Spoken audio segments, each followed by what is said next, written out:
So do you want to earn $1 million? Yeah. Okay.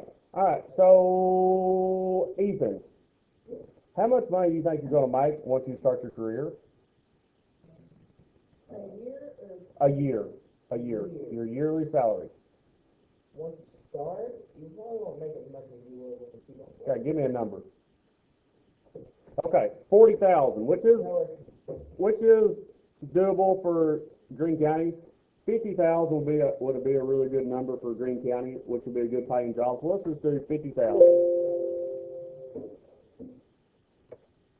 Okay, 50,000. You're probably going to work for 40 years before you retire. So 50,000 times 40, 2 million. So you're going to earn $2 million in your lifetime. Are you going to keep all that? No. No. So what is it? What matters? What you make or what you keep? What you keep. If you had a job only making 25,000, but you were keeping a majority of that, would it be better than making 40,000 and then losing it all?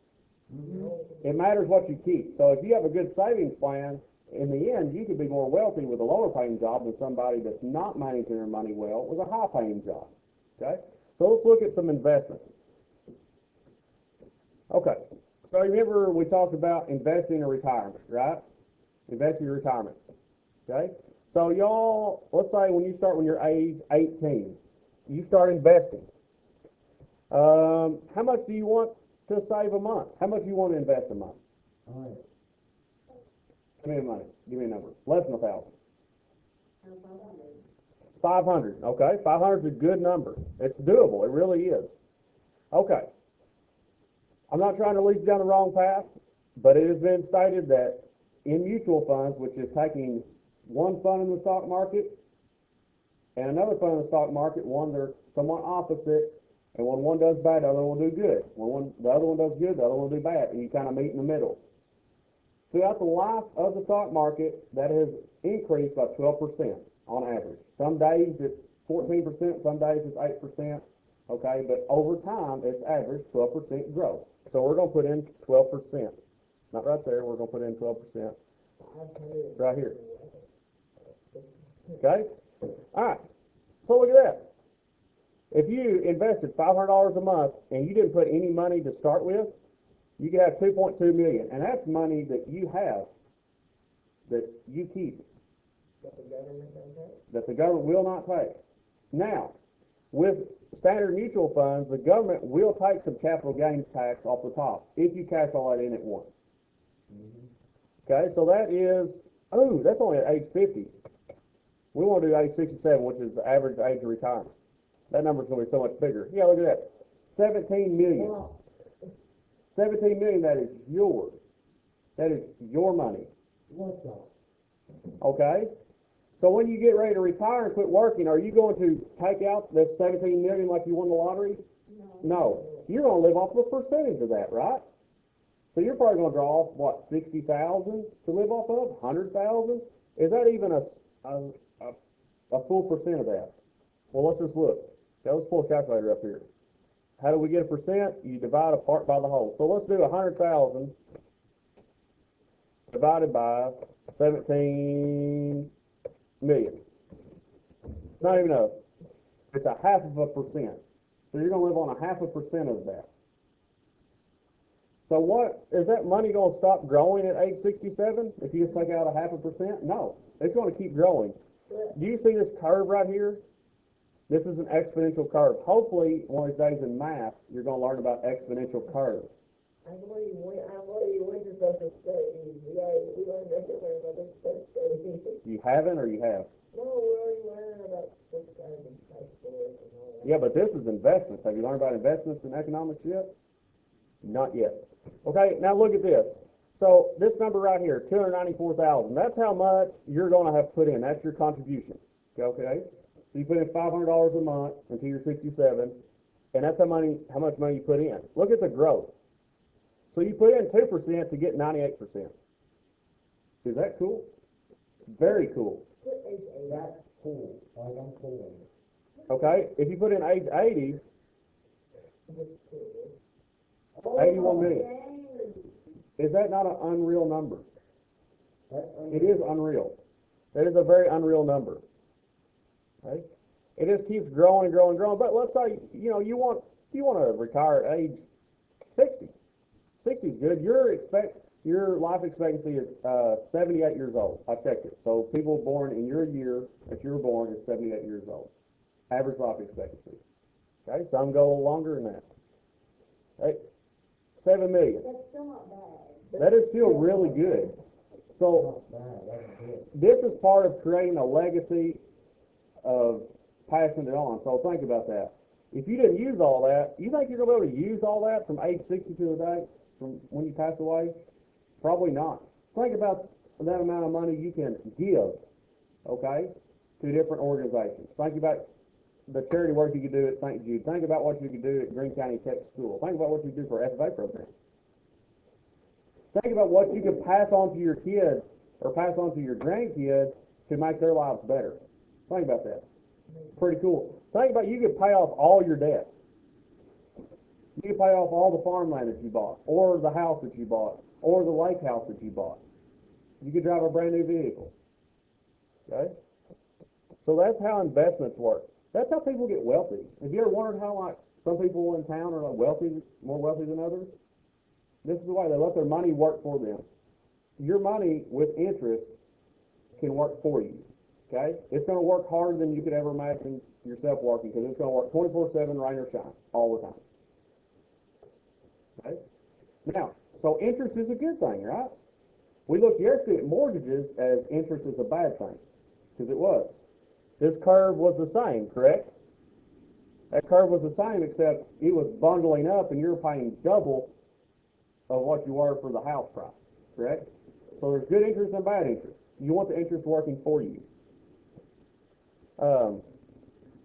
So that is if you started investing when you were 18. Now watch this number right here. What if you're like, okay, I'm gonna wait till I gotta wait till I'm 30. You see that number?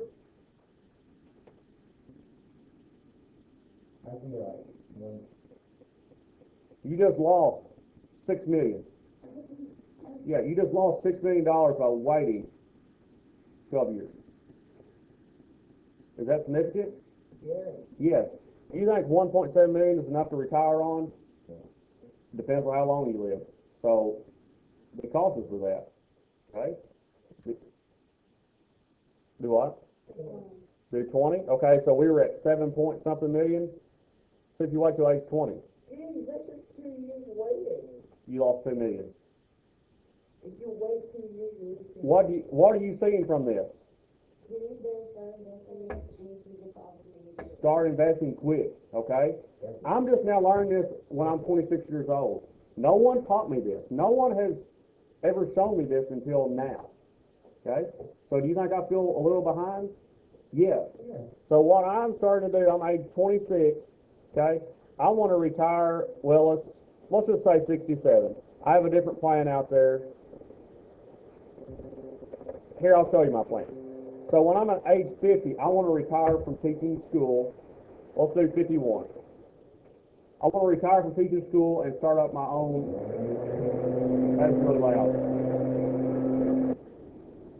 Okay, so when I'm age 51, I would have taught for 30 years. Okay, I don't want to do the same thing all my life. I want to invest in farmland. And I want to invest in a backgrounding cattle operation where I take calves and raise them out and put weight on them. Okay. So that's what I want to do. We start investing $500 a month, and we'll put in $1,200 to start off with. Okay. At 26, I'm gonna have almost $1 million there. Okay. That can completely start up my business. My business is only going to take $250,000 to start up. Okay. With my state retirement is going to pay me 67% of my income that I made my last year teaching for the rest of my life. So I'm going to have my retirement set aside. So I'm pretty much good on my retirement. So this is just going to be here making me money. Now let's see, what's that number? Well, if I wait till I'm age 30.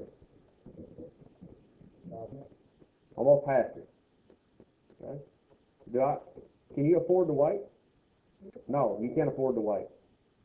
Now, let's take a step back. What about that plan we talked about yesterday, the 7 steps? What step was investing? Was it step 1? No. Was it step 2? No. Was it step 3? No. 4? No. 5? I think. So, it was not one of the first steps. Why? Because there's a process to set you up before you can be comfortable enough to do this. Because the stock market can just plummet. Okay? So you don't want to have everything you own tied up in that, because mutual funds only work if you stick them in there for over 5 years, over 10 years, 30 years, it really starts making a difference.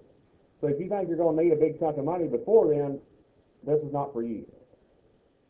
So in those steps, remember, we had to get $1,000 to start off with. That's our emergency fund, in case something bad happens. Step 2, pay off all debt. For you have any debt? No, you don't.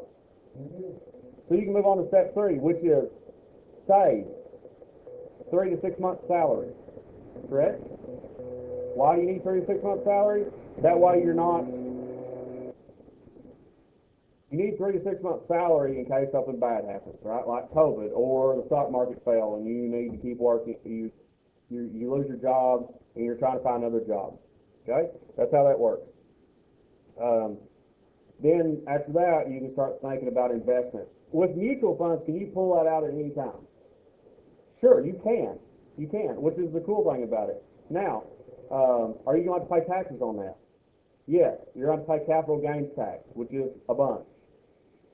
So be cautious there. Another way to invest for retirement is called a Roth IRA, investment retirement account. Now you put money in there and it earns kind of like a mutual fund. The most you can put in, I believe, is $5,000 a year. You put in $5,000 a year, and you cannot touch that money without paying penalties until you're 59 and a half. Well, I mean, you're going to retire at approximately that age anyway. We're maxing out my wife's Roth, that way she has enough money to retire. And at that age, you can draw that money out tax-free, which is the benefit of doing a Roth. Okay? Be successful.